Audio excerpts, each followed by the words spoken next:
The summer of 2022 was a busy one for me, and it started off with my very first visit to a Six Flags park.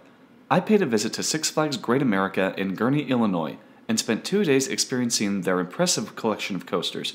In the end, the park as a whole gave me a very positive experience. Welcome to Ejector Airtime, and these are my thoughts on Six Flags Great America.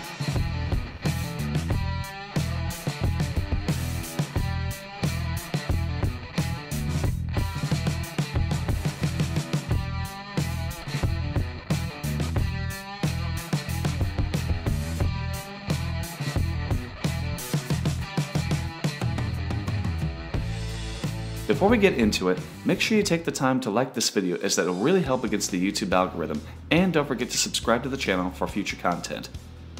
As previously mentioned, Six Flags Great America is located in Gurnee, Illinois, which is in a very convenient location, midway between Milwaukee and Chicago and located right off I-94.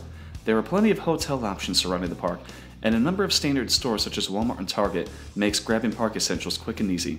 The Gurnee Mill Shopping Center is also nearby. The park covers an area of 304 acres and has an adjacent water park in Hurricane Harbor. With a total of 15 coasters, the park has one of the most well-rounded collections in the chain. I've shared my personal ranking of them all, so I'll be sure to include that in the description below. But for now, here's a brief rundown of each. The collection includes 4 major B&Ms. X-Flight is a surprisingly intense wing coaster with some great near-miss elements. Batman the Ride was the first inverted coaster ever built. Its course features 5 inversions and it just whips you through every single one. Superman Ultimate Flight is a superb flying coaster with a very intense pretzel loop, and similar to Batman, there are a few clones of this one at other Six Flags parks. The B&Ms are rounded out by the hypercoaster Raging Bull.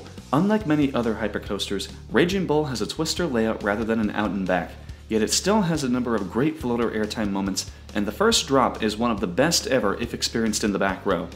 The park features 4 wooden coasters, including the 50-year-old family coaster Little Dipper, the Intamin racing coaster American Eagle, Viper, which is a mirror image of the classic Coney Island Cyclone with amazing airtime, and the RMC masterpiece Goliath.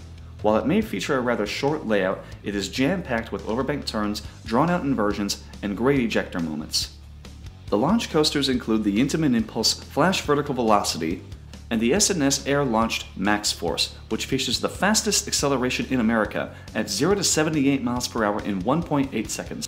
Rounding out the lineup are 2 classics in the Schwarzkopf Speed Racer Whizzer, a classic aero looper called Demon, a second family coaster in Sprocket Rockets, and 2 solid filler coasters in the S&S 40 free spin called Joker, and the Mach Indoor Wild Mouse The Dark Knight.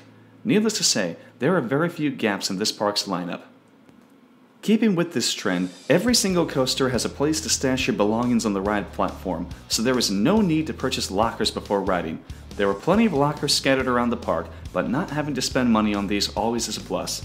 Another plus was the efficiency of the ride operations. On several major coasters, ride ops were really pushing to beat the dispatch times and keep them running at full capacity. Raging Bull's ops were definitely the best at this.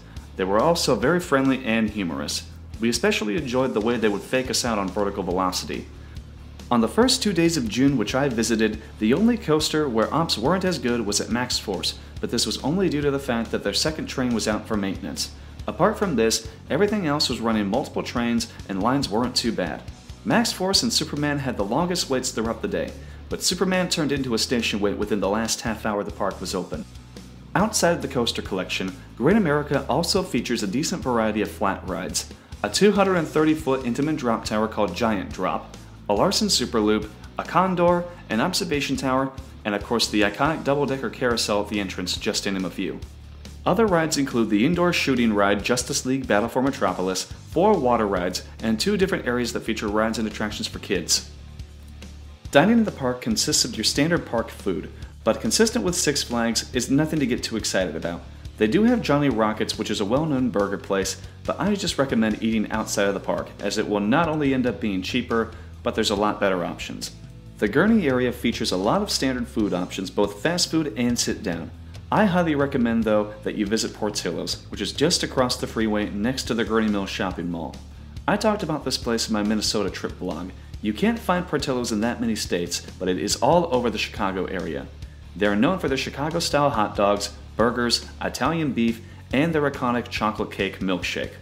Like all of the other Six Flags parks, Great America offers the Flash Pass, but on the Wednesday and Thursday at the beginning of June, they were not needed. The longest line of the day was Superman at 90 minutes. If you plan on visiting during peak days and show up at Rope Drop, I recommend starting with Superman or Max Force, as these are both right at the front of the park and get very long lines. Another major plus about Great America is how easy it is to navigate. The park's layout goes mostly in a circle and features no dead ends. Only odd part of the layout is the absurdly long queue that takes to get to American Eagle way in the back. Two other things that were much appreciated in this park were the number of fans with misters and the number of stands that offered complimentary cups of water. And Great America offers large cups when you ask for water. Worlds of Fun definitely needs to take notes. Merch, souvenirs, and on-ride photos were also relatively inexpensive. I can't say that there were too many negatives about this park, but I will mention a few little things. On both days of my visit, more than a few major flat rides and family rides were not open. The Condor, Observation Tower, Superloop, and the Park Train did not open at all, and neither did any of the water rides. It would have been great to go up the Observation Tower and take more photos and videos there during my visit. I did notice a few buildings that could have used some fresh paint and some planters that needed some trimming. Also, while I was ascending the steps up to Raging Bull Station, I got a little anxious as I traversed a few steps that were creaking and moving under my feet. Like I said, it's mostly just about the little things. So what could be coming next for this park? What could possibly be their next major addition? Well, under the current Six Flags CEO, I have doubts about major attractions coming in anytime soon.